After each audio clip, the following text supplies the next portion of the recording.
Everyone, welcome back to my new vlog. કેમ છો? I hope કે તમે બધા જ મજામાં હશો. અને અત્યારે વાગવામાં થઈ ગયા છે 5:15 અને અમે લોકો જઈ રહ્યા છીએ મારા નણંદના ઘરે, એટલે કે મારા મામાજીની છોકરીના ત્યાં. આજે અમને ગૃહ પ્રવેશનું ઘર લીધું છે, તો મસ્ત મજાની હું રેડી થઈ ગઈ છું અને બધા રેડી થઈ ગયા છે. આજે અમારે લેટ થઈ ગયું કેમ કે મારે 2 ક્લાયન્ટ હતા નીલાટ માટે. સો તમારે પણ નીલાટ કરાવવા હોય તો મારી રીચ નીલાટ આઈડીને ફોલો કરી દો અને જલ્દીથી જલ્દી મતલબ જેને બી કરાવવા હોય. સરસ મજાની ઓફર લઈને હું આવવાની છું, તો મને કમેન્ટ કરજો જેને પણ નેલ્સ કરાવવા હોય. કંઈ ચાલો હવે આપણે મારી બકબક કરતા મમ્મીને એમની સાથે મળીએ. Let's go. મમ્મી જય શ્રી કૃષ્ણ. જય શ્રી કૃષ્ણ. મમ્મી તો મસ્ત મજાનો ડ્રેસ પહેર્યો છે આજે તો. હા ને રેડી થઈ ગયા છો? આજ તો તમારું આખું પિયર આવવાનું છે ને? યસ, એટલે મમ્મી એક્સાઇટેડ છે. જો કે બધા ભેગા થઈ એટલે મજા આવે છે નહીં? હવે ઘરે પેલું કે પેલું જાય, પેલું કે પેલું જાય, એટલે અમે જઈએ. બધાને એવું છે. લાસ્ટમાં આપણે જવાનું. યસ, છેલ્લે આપણે. કેમ કે અમારે તો નજીક જ છે એટલે વાંધો નહીં આવે. બધા જતા રહે પછી ભેગા થઈને બધા નીકળી નહીં. તો એ બધા કે પેલું પહેલા જાય ને એટલે પછી અમે જઈએ પાછળ પાછળ. પણ બધા જોડે જવાની મજા આવે છે. શું કહો? ખાસ કરીને પિયર વાળા. હા, સાચી વાત છે. જય શ્રી કૃષ્ણ. જોરથી બોલો થોડું. જય શ્રી કૃષ્ણ. તમારે કેટલા ભાઈઓ છે? બધાની કમેન્ટ છે. ઘણા એટલે અર્પિતના ટોટલ છે ને 7-8 ભાઈનું છે. મતલબ મામાના ત્યાં બધા 7-8 જણા છે અને કાકાજીના ત્યાં, મારા કાકાજીના ત્યાં બી બહુ બધા છે. બહુ જ બધા છે નહીં મમ્મી? બધા એવું કહે છે કે અર્પિતના કેટલા ભાઈઓ છે. સાચી વાત છે. અને બધા અડધી રાત્રે આવી જાય એવા છે નહીં? તો શું કેવું છે અર્પિત તમારે? સાચી વાત ને? બધા અડધી રાત્રે આવી જશે. કંઈ નહીં, હવે અમે લોકો નીકળીએ છીએ દીદીના ત્યાં જવા માટે. શું ગાઈઝ, અહીંયા મસ્ત મસ્ત ફુવારો થઈ ગયો છે. પાઇપ કેક ફાટી છે ને એટલે પાઇપ ફાટી છે. અર્પિત હું બોલી પાઇપ ફાટી ગઈ હતી. શું આપણે જ્યાં જઈએ ને અર્પિત ત્યાં આપણને ટ્રાફિક નડે જેવું નિયમ છે. અને અત્યારે મસ્ત સનસેટ પણ થઈ રહ્યું હતું. હવે જઈએ છે.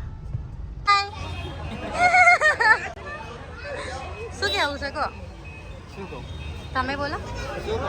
આજે પાછા બધા ભેગા થઈ ગયા. આજે બધા પાછા ભેગા થઈ ગયા.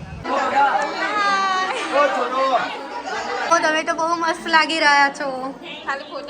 ખાલી એવું કરો ને યાર, અમારે જો ફોટો નહીં પાડવાના તો ભાઈ યાર તમે શું શોધો છો?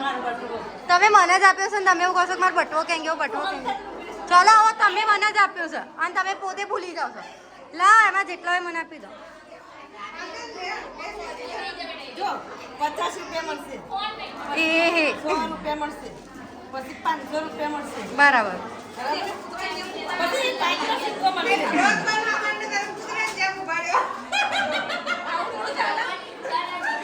બરાબર કે નહીં? બરાબર છે. કોઈની વધારે લઈને અત્યારે મને આપજો. હા ને? સાચી વાત.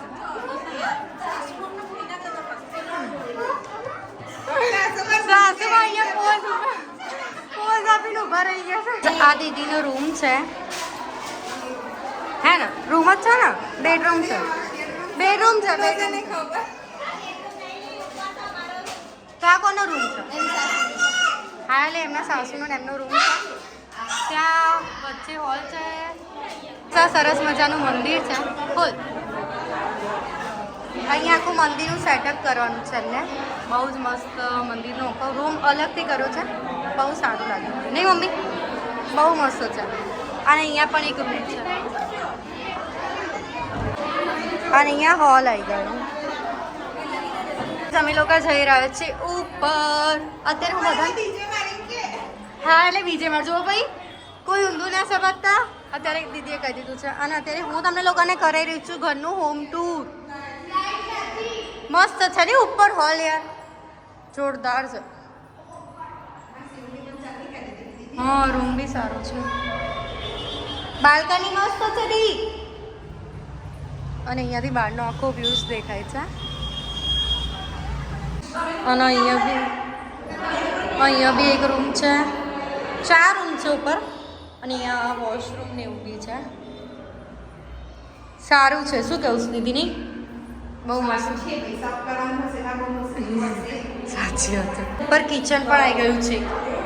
બીજું કિચન નીચે પણ કિચન હતું એવું સેમ અહીંયા પણ કિચન હતું અને અહીંયા સ્ટોર રૂમ પણ મને લાગ્યું કે કબાટ જ હશે એટલે મેં જોયું જ નહીં ખોલીને. અહીંયા સ્ટોર રૂમ પણ છે, બહાર વોશ બેસિન પણ છે.